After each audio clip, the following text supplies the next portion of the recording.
Ako si Maria at ito ang aking kwento.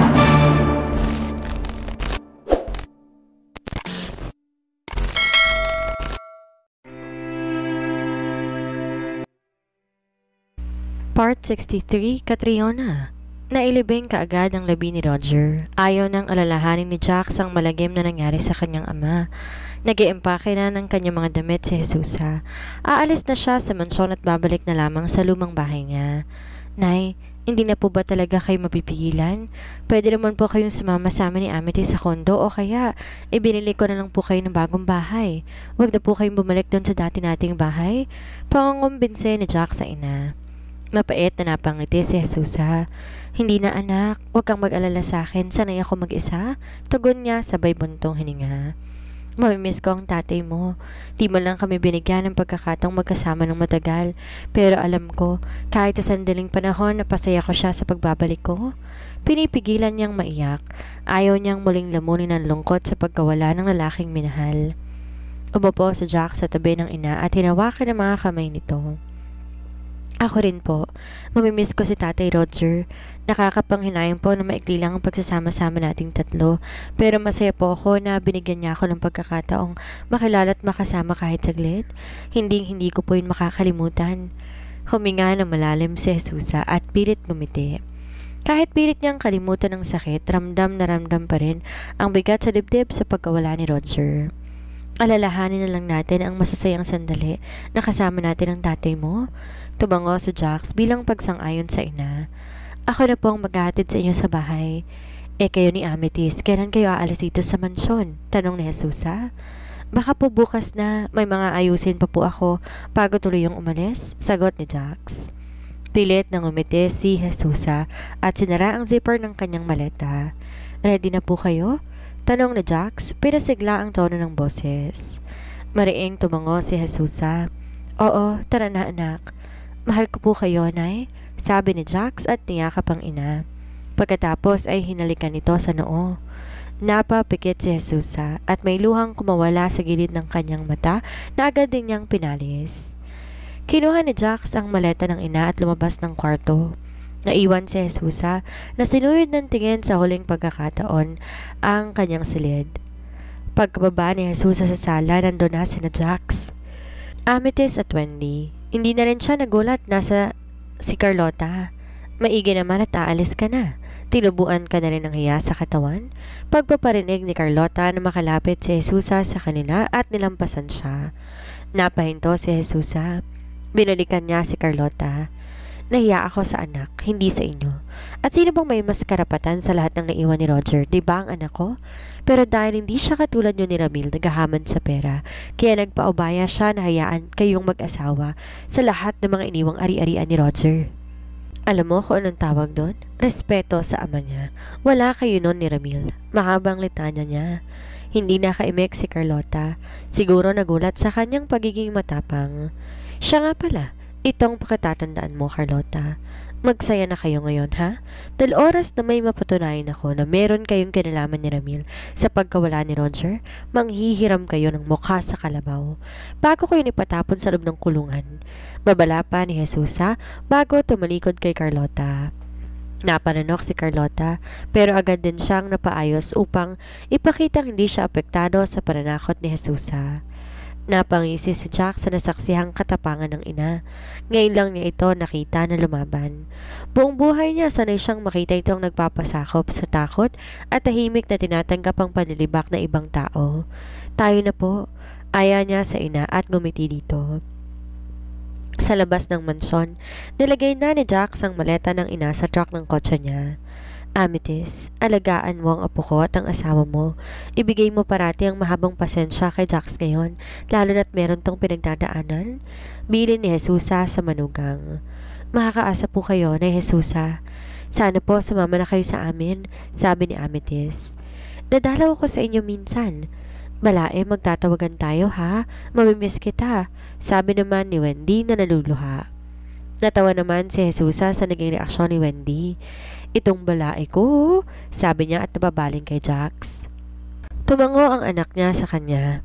Paano, aalis na ako? Maraming salamat sa inyo ha, at mag-iingat kayo.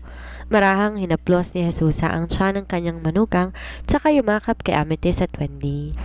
Nasa kwarto ni na Amethyst at Jack si Wendy para tulungan ng anak na mag-impake ng mga damit. Nakaupo si Amethyst sa kama habang ito naman ay pinagmamasdan siya. Babalik na ulit tayo sa kondo? Biglang tanong ni Wendy, sabay hinto sa pagtutupi ng damit. Ma, kailangan po. Wala na po si Tatay Roger at saka hindi ko po alam kung tatanggapin ni Jax ang mansyon ko sakaling ibigay ito sa kanya. Kilala ko po ang asawa ko. Maprinsipyo siya. Kahanga-hanga nga ang asawa mo. Napaka-responsableng lalaki at anak. Sayang lang maaga siyang kinuha ng langit. Hindi niya na makikita ang pagdating ng kanyang apo. Malungkot na sabi ni Wendy. Napahinto ang mag-ina sa pag-uusap nang may kumatok sa pintuan. Tumayo si Wendy para pagbuksan ng taong nasa labas. O Anya, bakit? Ma'am, si Ma'am Amethyst po? Tanong ni Anya. Andito, bakit? Pinapatawag po siya sa baba ni Madam Carlota, sagot ni Anya. Napasilip si Wendy sa kanyang anak, tsaka muling binalingan si Anya. Sabihin mo nagpapahinga, tulog, hindi pwedeng istorbohin? Ganun po ba? Oo. Pagkasabi ni Wendy nito, sinadara niyang muli ang pinto at binalikan ng kanyang ginagawa. Sino pong nasa labas, ma? Tanong ni Amethyst habang nakahiga sa kama. Pilit sinisingit ang tanong sa pagitan ng paghinga. Ah, si Anya, tinatanong ka. Ang sabi ko nagpapahinga ka, hindi na kita pinaistorbo. Sagot ni Wendy sabay balik sa pagtutupi ng mga damit. Maingat niyang nilalagay bawat isa sa loob ng maletang nasa paanan ng kama. Baka importante po yun. Dapat po pinapasok yun na lang sa kwarto. Hindi na, magpahinga ka na. Ako nang tatapos ito. Mariing sabi ni Wendy. Baka sa tinig ang pag-aalala na ayaw niya nang guluhin pa ang anak sa sofa. Sa ibaba. Nang makababa si Anya mula sa taas, mabilis tong lumapit kay Carlota na tahimik nakaupo sa sofa sa sala. Diretsong tingin ang ibinato nito sa kasambahay. Oh, bakit di mo kasama si Amethyst? Tanong ni Carlota, malamig ang tinig at hindi tinatago ang pagkainip. Tulog po nagpapahinga daw po, sabi ni Ma'am Wendy. Sagot ni Anya habang nakatungo. Pilit itinatago ang kaba sa dibdib. Napatahimik si Carlota. Bahagyang tumango, sinuklay ng daliri ang buhok niyang bahagyang gumulo sa pagkakaupo. Pagkaraan ilang segundo muling tumingin kay Anya. Sige na, pwede mo nang gawin ang trabaho mo? Napatango si Anya at saka tumalikod. Naiwan si Carlota sa sala na natiling nakaupo, tahimik ngunit na may binubuong iniisip. Napatingin ito sa hagdan, parang hinihintay kung kailan bababa si Amethyst. Abala sina Tristan at Jack sa kanilang opisina. Kasama nila ang ilang trabador na nag-aayos sa loob. May mga kahon, bagong mebles, at ilang kagamitan na kanilang kailangan. Pinaparenovate nila ang espasyo dahil may ilalagay silang karagdagang gamit. Salamat pare sa tulong mo. Kung di dahil sa'yo, hindi ko ito matatapos. Sabi ni Jack sabang pinunasan ng pawis sa noo. Nginitian siya ni Tristan. Tinapik ang balikat ng kaibigan. Wala yun. Sino ba bang magtutulungan kung hindi tayo? Nagbigay na rin pala ako ng malaking halaga para sa pagsasayos ng ospital. Malaki ang naging pinsanan ng sunog pare. Pero ang mahalaga na ilabas kaagad ang mga pasyente. Bago pa man lumaki ang apoy, kinakabahan nga ako para kay Tatay Roger nung una, pero wala rin naman akong magagawa kundi tanggapin. Sagot ni Jax, medyo napabuntong hininga. Sa ngayon, ang dapat mong unahin ay ang paglipat yun ni Amethyst sa kondo. Mas makabubuting mailayo mo siya sa gulo, lalo na sa pamilya ng kapatid ng tatay mo. Di natin alam kung kailan sila muling kikilos. Baka si Amethyst ng pagbalingan nila. Hindi pa rin nahuhuli si Seryo at sigurado nasa paligid lang yun. Tumigal sandali si Tristan, tsaka muling nagsalita, mas mababa ang tono. Mag-ingat kayo, Jax. Hindi titigil ang seryo na yan hanggat hindi yan nakukuha si Amethyst. Ang dami niyang atraso, mga kaso ng panluloko, utang at kung ano-ano pa. Huwag mong hayaang madami si Amethyst. Tumango si Jax. Pinalilinis ko ng unit ko. Bukas dilipat na kami. Good, at least mas tahimik doon. May security rin sa baba kaya kahit papano mas panatag kang makakatulog. Sabi ni Tristan habang sinilip ang bagong install na ilaw sa kisame. Tumango sa Jax pero baka sa mukha niya ang di maalis na pag-aalala. Alam mo, di ko naman talaga inaasahan na hahantong sa ganito. Kala ko nung una makakabuti yung pagtira namin sa mansyon at magiging maayos ng lahat. Pero ang dami pa rin gulong sumusulpot. Dahil kay Tito Ramil na dagahaman sa pera. Pati ang tatay niloko niya. Lumapit si Tristan. Huminto sa tabi ng kaibigan. Hindi pa ito ang wakas, Jax. Pero kailangan mong protektahan si Amethyst. Ilayo mo siya sa kahit anong panganib. Sa puntong to, hindi mo na pwedeng hayaan lang na umataking kahit sino sa kanya. Oo, ayoko may mangyaring masama sa kanya at sa anak namin. Hindi lang dahil asawa ko siya, kundi dahil mahal ko siya. Mahina, ngunit buo ang tinig ni Jax. Napatingin si Tristan sa kanya at saka tumango. Then fight for her. Gawin mo lahat para mapanatili siyang ligtas. At kung kailangan mo ng tulong, huwag kang mahihiyang magsabi sa akin. Hindi kita iiwan, Jax. Teo, hinihintay kitang umuwi ah. Ilang araw ka nang nagbabad sa bahay ng kabarkada mo. Hindi ka na umuwi sa mansyon kaya hindi mo nalalaman ng mga nangyayari dito. Bungad na sermon ni Ramil sa anak. Pagkapasok ni Teo sa loob ng kwarto niya. Nakapamewang si Teo, tsaka malalim na bumuntong hininga. Nagingit-git ang mata nang humarap sa ama. I know everything, Dad. Hindi ko kailangan nandito sa mansyon para malaman lahat. Kalat na kalat sa balita, wala na kayong naitatago, and you're doing all this for money and fame? Napakuyom ang kamuo niya. You're willing to ruin lives, to kill someone just to protect your name? Our name? Is that what this family is now? Tumigil siya saglit, bakas ang sakit sa tinig. Kung ganda rin lang pamumuhay natin sa mansyon na to, mas mabuti pang wala ako rito. Napaigting ang panga ni Ramil. Tinawid niya ang pagitan nilang mag-ama at malakas na sinuntok si Teo sa mukha. Nasapol si Teo at umagos ang dugo mula sa kanyang ilong. Napaatras siya at napahawak sa mukha, nag-aalab ang mga mata habang pinipigilan ng sarili. Sobra yung bunganga mo, Teo. Nakakalimutan mo na ata na ako ang ama mo. Singal ni Ramil, humihingal sa galit. Kung makapagsalita ka, parang di ka nakikinabang sa lahat ng nakukuha ko. Ikaw pa ang unang naglulustay ng pera na sinasabi mong pinag-iinteresan ko. Hindi pa siya tapos, lumapit pa siya lalo kay Teo. Halos magkadikit na ang kanilang mga mukha. Dapat sa akin mapunta lahat ng meron ng kapatid ko. Lahat. Hindi sa bastardo niyang anak. Ako ang tunay na tagapagmana, hindi ang Jax na yon na bigla na lang sumulpot. Nanlilisik ang mga mata ni Ramil. Nanginginig ang kanyang mga kamao. Tila handa ulit manuntok. Samantalang si Teo bagamat duguan hindi umatras. Sa halip tinignan niya ang ama ng diretsyo. Mariin, kung tagapagmana kang ang tunay, ba't parang ikaw ang laging takot mawalan? Mariing sagot ni Teo, kahit masakit magsalita. Bakit kailangan mong agawan ang isang anak na wala namang atraso sa inyo? Kung alam mong nasa iyo talaga ang lahat. Napanunok si Ramil pero agad din siyang umismin. Wala kang alam. Hindi mo naiintindihan kung gaano ako nagsakripisyo. Kaya kahit anong mangyari, hindi ko hahayaang maagawan ako ng mas karapat-dapat sa akin. Matiim na napatingin si Teo sa kanyang anak. Bakit ba unti-unti ka nang bumabaliktad? Mas kinakampihan mo na ngayon ang bastardo mong pinsan, samantalang ako ang ama mo na ibinibigay sa iyong lahat? Napangisi si Teo at napailing. Hindi ko na masikmurang pinaggagawa ninyo. Hindi ko kayang pumatay ng taong walang kalaban-laban.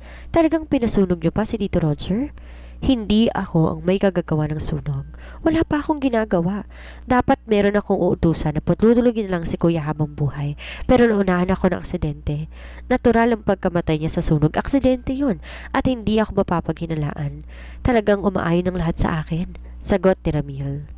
Natigilan si Teo. Ipinagtaka niya na walang kinalaman ng ama sa nangyaring sunog sa ospital.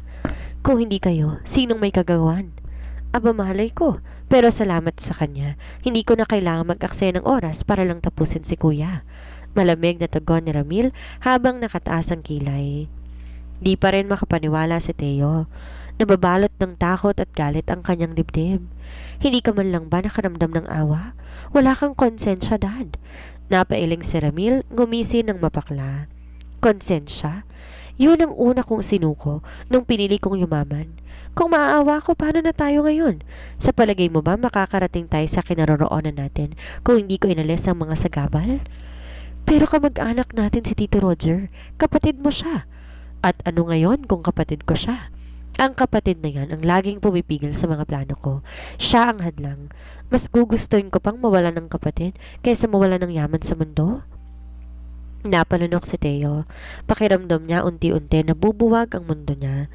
Ang ama na dati niyang hinahangaan ngayon parang isang estrangherong hindi niya kilala. Anong balak mo ngayon, Dad? Lumingon si Ramil sa kanya, malamig ang tingin. Depende sa'yo, Teo. Kung papanig ka sa kanila, alam mo na ang kahinatnan.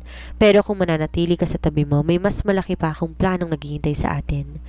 Tahimik si Teo at sa unang pagkakataon, hindi niya alam kung kakampi o kalaban ba ang ama niyang kaharap. Bago ko pala makalimutan, bukas pumunta ka sa kumpanya. Babasahin na ni attorney ang last will and testament ni Kuya Roger. Alam ko na to. Makukuha ko na rin ang mansyon na to. Sabi pa ni Ramil at malawak ng umiti. Bakit kailangan pa na pumunta ako ron? Kayo lang naman ang dapat nandoon. Kayo na lang po ni Mommy. Huwag yun na lang ako isama. Wala akong panahon para ubusin ang oras ko sa walang kwentang mana. Gusto ko ng tahimik na buhay, Dad. Yung malayo sa gulot kasakiman. Mariing dugtong ni Teo habang nakatingin sa ama ng diretsyo. Napangisi si Ramil, ngunit may bahid na ines ang kanyang mga mata. Tahimik na buhay? Hindi mo yan makukuha hanggat may dugo kang galing sa akin. Tandaan mo, Teo, hindi mo pwedeng basta-basta takasan ng mundong kinabibilangan mo. Napailing-iling si Teo sa tinura ng ama. Kung yan ang mundong gusto mo, hindi kailan-kailanman tatanggapin? Sagot ni Teo, matigas ang boses. Hindi ako katulad mo. Napatayo ng tuwid si Teo at pinagmasta ng ama. Talaga, nasa dugo mo pa rin ang pagiging isang barawel, singhal ni Ramil. Ayaw mong sumama sa ngayon dahil nakokonsensya ka na. Pero darating ang araw pag naubos ng pera mo at maghirap ka, ikaw mismong babalik at magmamakaawa sa akin. At kapag dumating yon, baka ako naman ang tanggihan kang tulungan. Tumalikod si Teo, pilit nilulunok ang bumibigat na damdamin sa dibdib. Kung dumating man ang araw na yon, hindi ko pipiliin na lumapit sa inyo. Pipilitin kong mabuhay sa tama kaysa naman mabuhay sa kasamaan. At sa mga salitang iyon, lumakad si Teo patungo sa banyo. Iniwan ang kanyang ama sa loob ng kwarto. Hindi iniwan ni Wendy ang anak niya habang ito ay natutulog at di pa nakakauwi sa Jack sa mansyon. Nag-aalala na siya para sa kaligtasan ng anak niya habang nakatira sila sa mansyon. Hindi na sila ligtas dahil wala na si Roger. Tiyak maghahari ng mag-asawang Ramil at Carlota, lalo't nasa kanila na ang kumpanya. At hindi magtatagal, magiging kanila na rin ang mansyon na tinitirhan nila. Napamulat si Amethyst at bumangon. Napansin niya ang ina na parang malalim ang iniisip. Ma, bakit nandito ka pa? Magpahinga ka na po, sambit ni Amethyst. Napalingon si Wendy sa anak na nakatingin sa kanya. Nginitian niya ito ng bahagya. Mamaya na lang pagdating ng asawa mo. Ha? Wala pa po si Jax? Nilapitan ni Wendy ang anak at naupo sa gilid ng kama. Baka pa uwi na yon. Sige na, matulog ka ulit. Gigisingin na lang kita kapag dumating na siya. Ma, halika, tabi na lang tayong matulog, sabi ni Amethyst na napangiti. Hinawakan pa niya ang kamay ng ina. Tumango si Wendy at tumabay ng higa kay Amethyst. Niyakap niya na mahigpit ang anak, isang bagay na matagal na niyang hindi nagagawa. Sabay nilang pinikit ang kanilang mga mata at nakatulog. Sa sala, nakasalubong na Jax ang kanyang Tito Ramil. Halata sa tindig ng matanda na hindi yan basta simpleng pag-uusap lang. Tuloy na ang pag-alis ninyo sa mansyon? Tanong ni Ramil, diretsahan. Matigas ang tono, hindi galit pero mabigat. Tumigil si Jack sa paglalakad. Opo, Tito, bukas ng umaga. Ang bilis mong nakapagdesisyon. Di ko naman kayo pinapaalis dito sa mansyon. Pwede pa rin kayong tumira dito kahit wala ng tatay mo. Ayoko namang lumabas na masamang tiyuhin sa'yo. Pamangkin pa rin kita, diba? Alam ko po yon, sagot na Jax. Pinipilit panatilihin ang respeto sa boses. Pero napagkasunduan na po namin ni Amethyst.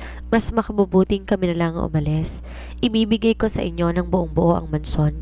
Hindi ko po ito hinangad para makipagkompetensya sa inyo o sa pamilya nyo.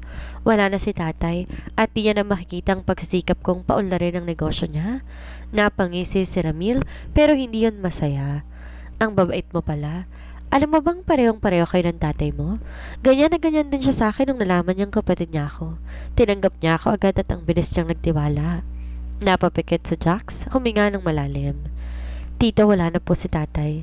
Hayaan na po natin siyang mahimlay ng tahimik. Irespeto niyo po ang patay na. Ayoko lang pong masangkot sa kahit anong gulo sa pamilya ninyo, kaya nga kami aalis. Sumusuko ka na ba sa laban natin?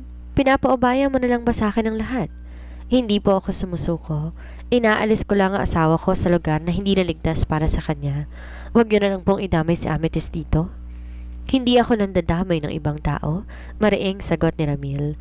Pero pag-iisipan ko, dahil ang dinadala ni Amethyst ay isang baruel. Mariing napakuyom ng kamao si Jax. Don't you dare touch my wife. And my unborn child, kakalimutan ko na kapatid kayo ng tatay ko. Hindi na siya nakapagpigil, pero hindi natinag si Ramil, na natiling malamig ang ekspresyon. Bantayan mo ang bawat salitang binibitawan mo, Jax. Hindi po ako bastos, sagot ni Jax, garalgal ang tinig sa galit. Pero sinabi ko na, huwag niyong isasali si Amethyst dito. Tahimik si Ramil. Ilang segundong lumipas bago to bahagyang tumango at gumiti. Parang takot na takot ka kapag ang mag-ina mong pinag-uusapan. Puna ng tiyuhin. Napakuyom ang kamay ni Jax bago sumagot. Kung ang pag-atras ko ay para masigurong ligtas ang asawa at anak ko, gagawin ko ho. Buong buo, ang pang-isinuko ang lahat ng naiwan ni tatay. Hindi ko naman po kailangan. Kaya kong tumayo sa sarili kong mga paa. Saglit na katahimikan. Ayaw mong marinig ang sasabihin ni attorney? Bukas na ang basahan ng Last Will and Testament ni Kuya Roger. Sana makapunta ka sa kumpanya. Ikaw pa rin ang panganay, ikaw pa rin ang anak. Malamig at walang emosyon ang sagot ni Jax. Hindi po ako interesado. Di na siya muling nilingon ng tiyuhin. Sa halip, dumiretso siya sa paglalakad. Mabigat ang bawat takbang habang paakyat sa hagdan. Nanginginig ang panga niya hindi dahil sa takot, kundi sa pagpipigil ng damdamin. Ramdam niyang sinusundan siya ng mga mata ng kanyang tito Ramil. Pagkapasok ni Jack sa loob ng kwarto nilang mag-asawa, nadatnan niyang mahimbing ang tulog ng asawa at ni Mama Wendy. Hindi iniwan ng ginang kanyang asawa na kanyang kinatuwa. Nawala ang pangamba niya at naging paratag siya. Tiwala na hindi magagawa ng masama ng sariling tiyuhin ang kanyang pamilya. Nilalagay na ni Jax ang mga maleta nila sa loob ng sasakyan. Samantala, mahigpit ang yakap ni Amethyst kay Anya bilang pamamaalam. Di na nila kakailanganin ng serbisyo nito. Sa kondo na sila titira at si Mama Wendy na ang tututok sa pag-aalaga kay Amethyst. Total, 3 buwan na lang mga anak na rin ito. Salamat Anya sa lahat. Mahina ngunit taos-pusong sabi ni Amethyst habang pinipigilan ang luha. Tumango lang si Anya, di makapagsalita. Amethyst, let's go. Tawag ni Jax. May halong lambing ang boses. Napalingon si Amethyst sa kanya at dahan-dahang lumapit. Kasunod niya ang ina. Paglapit niya, ngumiti siya kay Mama Wendy. Tinugon naman ito ng isang tango na may kasamang ngiti. Nilahad ni Jax ang kamay niya. Agad siyang pinagbuksan ng pinto. Maingat niyang inalalayan si Amethyst papasok sa loob ng kotse. Habang umiikot naman si Mama Wendy para pumasok sa kabilang pinto. Pagkatapos, maingat na sinara ni Jax ang pinto ni Amethyst. Binuksan niya ang pinto sa driver's seat. Bago siya sumakay, muling tumingin si Jax sa malaking mansyon, isang huling sulyap. Malaki naging parte nito sa buhay niya. Pag-aari nito ng mga magulang ng kanyang ama. Pero ngayong wala ng ama niya, parang kasabay rin itong nawala ang karapatan niya sa lahat ng pinaghirapan nito. Para sa katahimikan ng pamilya niya, handa siyang ibigay ang lahat kay Tito Ramil, ang taong matagal na rin kasama ng kanyang ama. Mapait siyang ngumiti bago pumasok sa loob ng sasakyan. Tahimik niyang pinikit ang mga mata at huminga ng malalim. Sa kanya binuhay ang makina at pinaandar ang sasakyan, palayo sa lahat ng iniwan nila. Pagkahatid ni Jack sa asawa at biyanan sa kondo, agad na rin siyang umalis. Nagpaalam siya kay Amethyst na pupunta muna sa restaurant. May asikasuhin pa sila ni Tristan. Di pa kasi tapos ang renovation sa loob ng opisina nila at kailangan na matapos yon ngayong araw. Sir, okay na po ang lahat. May nakabantay sa bawat entrance at exit ng building. Di rin makakapasok kung kahit sino na hindi tenant ng isa sa mga unit. Ulat ng head of security ng buong building. Salamat Mr. Garcia sa pabor na hiningi ko. Kaligtasan lang ng asawa at anak kong iniisip ko. Kung maaari po, huwag niyong ipahalata kay Amethyst na may mga bantay sila. Baka magpanik siya. Sabi ni Jax, seryoso ang tinig. Sige po Mr. Baruel, naiintindihan ko. Tinapik ni Jax ang balikat ng manager bilang pasasalamat, saka siya tuluyang tumalikod at umalis. Anak, nagugutom ka na ba? Tanong ni Wendy na makita si Amethyst na lumalapit. Nasa kusina siya at nagluluto ng pananghalian nila. Hindi pa po ma, naiinip lang po ako, sagot ni Amethyst sabay upo sa tabi ng dining table. Tumalikod si Wendy at hinarap muli ang niluluto. Nasanay ka kasi sa mansyon na palakad-lakad ka. Mamaya sasamahan kita sa lobby para naman may ehersisyo ka, sabi ni Wendy na may ngiti sa tinig. Hindi ka mapagod, ma? Bakit naman ako mapapagod? Mas magaan nga ang pakiramdam ko ngayon dahil nakaalis na tayo sa mansyon. Doon, kahit gaano kalaki ang kwarto ko, parang di ako makahinga. Tumango si Amethyst, tahimik na ngumiti. Pero habang pinagmamasdan ng ina na abalang naghahalo ng niluluto, unti-unti ring napuno ng kung anong bigat ang dibdib niya. Hindi niya alam kung bakit, pero tila may kulang. Tahimik ang paligid. Masyadong tahimik para sa isang bagong simula. Pero dapat ba siyang matawa na malayo na sila sa gulo? O mas dapat ba siyang kabahan na parang may bagay na hindi sinasabi sa Jax? Simula nung mawala ang ama ni Jax, parang mas hindi niya makausap ito. Sobrang abala na hindi niya alam kung ano. Ayaw niya ring tanungin ito. Dahil baka itong paraan ng asawa para makalimutan ng pagkawala ng tatay nito. Napahawak siya sa tiyan niya.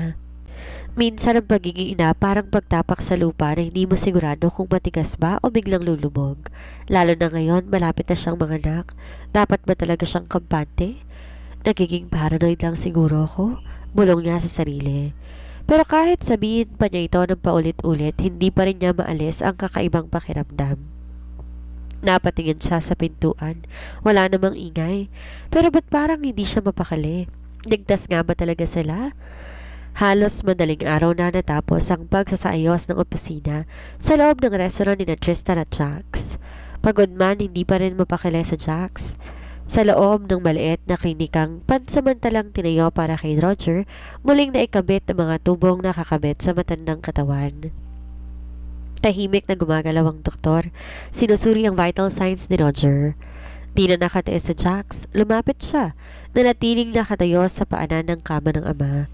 How's my father? Tanong niya halos pabulong, pero bakas ang pagkabahala sa boses. Humarap sa kanyang doktor, mabagal ang kilos. Tila inaalala ang bawat salitang sasabihin. He's okay. Mahinahong tugon ito. Stable ng vital signs niya. Malayo na siya sa panganib. Nalabas na rin sa katawan niya ang gamot na nainom. Ang kailangan na lang natin ay panahon at ang pagising niya. Nagpapasalamat siya sa doktor at inescortan to ni Tristan palabas ng opisina. Nang maiwan si Jax, napatingin siya sa mukha ng amang tila payapang natutulog. Pero sa loob niya, alam niya, hindi to basta tulog lang, kundi isang pagsubok sa pagitan ng pagbalik at pamamaalam. Tay? Mahina niyang bulong habang lumapit at marahang hinawakan ang kamay nito. Hindi pwede. Hindi pa ngayon. Hindi mo pwedeng iwan si nanay, si Amethyst at ako. Mabilis niyang pinisil ang mga mata. Pinipigilan ang mga luhang kanina pa gustong bumagsak. I'm sorry kung naging huli ako. Kung hindi ko agad naintindihan ang lahat, pero please bumalik ka. Kailangan ka pa namin. Pagbabayarin natin sila sa ginawa nila sa'yo. Mahina niyang sabi sa ama. Gagawin niyang lahat para pagbayarin ng kanyang Tito Ramil sa kasalanang ginawa nito sa kanyang ama.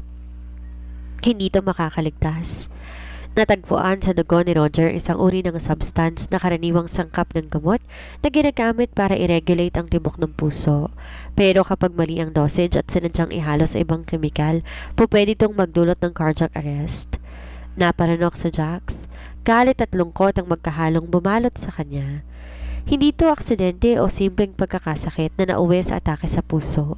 Sinadya at planadong lahat at iisa lang po pwedeng gumawa noon, si Tito Ramil. Nasa kanyang motibo, ang galit, at ang lahat ng dahilan para tuluyang mawala ang kanyang ama, upang sa wakas makuha niya na ang kabuoang kontrol sa negosyo ng kanilang pamilya, pati na rin ang lahat ng ari-arian nito.